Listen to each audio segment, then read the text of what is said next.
अस्सलामुअलैकुम दोस्तों, मैं थोड़ा भाई मुहम्मद आसफ खिची। काफ़ी सारिया वीडियो लाइया ने जनाब कि कबूटा मशीन बड़ा नुकसान किया है, लेकिन हर कबूटा मशीन नुकसान नहीं करती। फिर दोस्तों का सवाल भी है कि आसफ भाई केड़ी मशीन तो कटाई कराई है जी नुकसान नहीं करती।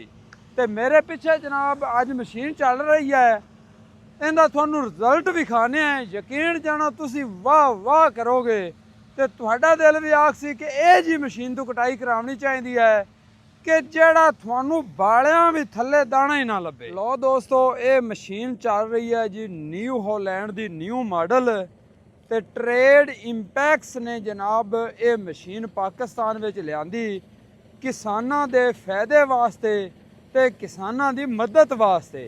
मदद इवें कि इस तो पहले वड्डियां मशीनां जेहड़ियां भी ने ना वो जनाब नुकसान करदियां ही करदियां ने, लेकिन इस मशीन ने कसम खाधी है कि मैं किसान दा जान नहीं करना। ठीक है जी।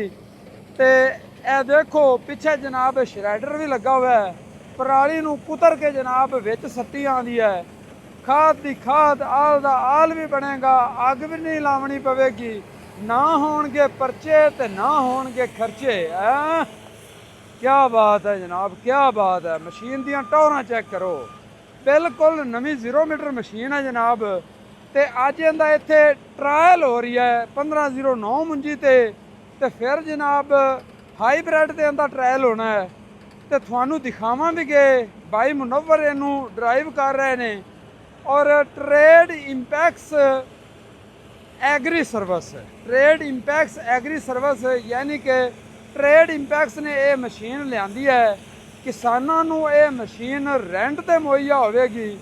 तो जिथे मशीन चल रही है, जिहड़ी जिमीदार की कटाई हो रही है, वो तो जनाब खुश है ही है, लेकिन काफ़ी जिमीदार इत्थे मगर आके इहदा रिजल्ट चेक करके ना तो खुश हो गए ने कि क्या बात है, यह जी मशीन होनी चाहिए है। रुपया 2-4 हज़ार फी किले का उत्ते भी लग जाए ना तो दुख नहीं हुंदा। जिन्हें जनाब दाना थले छड्डना ही कोनी तो वो 2000 दिते दा दुख नहीं हुंदा। इस वास्ते कि अगर कोई मशीन फी किले का 4 मन 5 मन भी अगर थले केरा करती है ना तो वो वारे दी नहीं हैगी। आपां नूं मशीन चंगी नवी सुथरी चाहिए है, जिंदे तो कटाई कराइए, चाहे उत्ते तुसी जिहड़ा है ना कोई 2000 रुपया कटाई फी एकड़ का दे लो।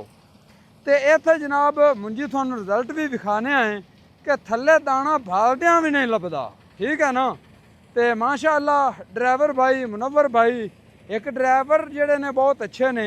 बाकी थोड़े सामने जी कटाई है ना, ये डिग्गी हुई है 1509 की।